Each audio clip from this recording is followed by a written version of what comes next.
আসসালামু আলাইকুম। ঘরে আটা এবং চিনি থাকলে এই মজার খাবারটা তৈরি করতে পারবেন। উপকরণ খুবই কম, বানানো একেবারেই সহজ। একদিনে বেশি করে তৈরি করে বিকেলে চায়ের সাথে খেতে পারবেন।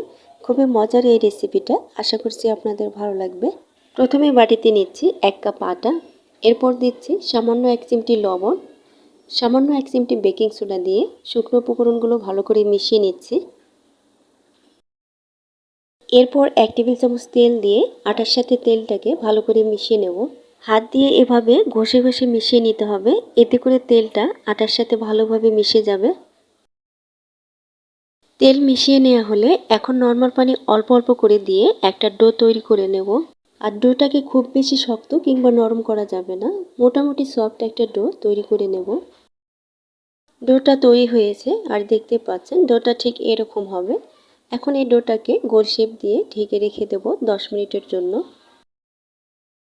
10 মিনিট পর ঢাকনাটা উঠিয়ে নিচ্ছি। ডোটা আরও কিছুটা সফট হয়েছে। এখন এখান থেকে অল্প অল্প করে ডো নিয়ে গোল শেপ দিয়ে নেব। আর এই বলটাকে মসৃণ করে গোল করতে হবে না, হালকা হাতে গোল করে নেব। এতে করে নাস্তার মধ্যে একটা ফাটল সৃষ্টি হবে, যেটা দেখতেও খুব ভালো লাগবে। সম্পূর্ণ ডোটাকে গোল শেপ দিয়ে নিয়েছি। এখন একটা একটা করে বল নিয়ে হালকা হাতে এভাবে একটু লম্বা করে নেব।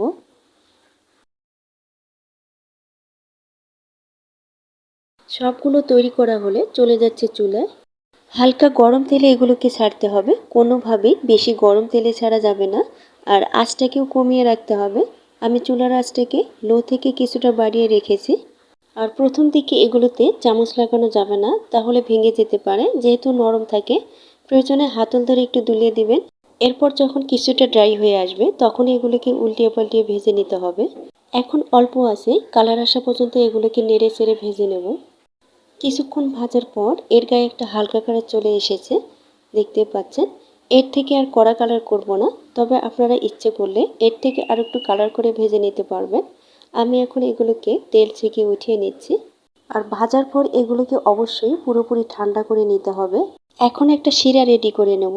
এর জন্য চুলায় একটি প্যান বসিয়ে দিচ্ছি হাফ কাপ চিনি, এরপর দিচ্ছি হাফ কাপ পানি। এখন চিনিটা গলে শিরাটা আঠালো হয়ে আসা পর্যন্ত জাল করে নেব।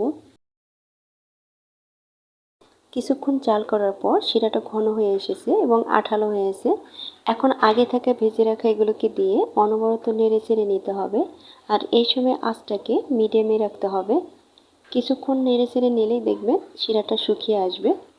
আর শিরাটা শুকিয়ে আসার পর চুলাটাকে বন্ধ করে দেব। শিরাটা শুকিয়ে এসেছে, এখন চুলাটাকে বন্ধ করে দিচ্ছি। আর চুলাটা বন্ধ করার কয়েক সেকেন্ড পরেই দেখবেন এর গায়ের শিরাটা এরকম সুন্দরভাবে ফুটে উঠবে। প্যানটাকে নামিয়ে আমি সবগুলো প্লেটে পরিবেশন করে নিয়েছি। আর দেখতে পাচ্ছেন এগুলো দেখতেও কতটা সুন্দর হয়েছে।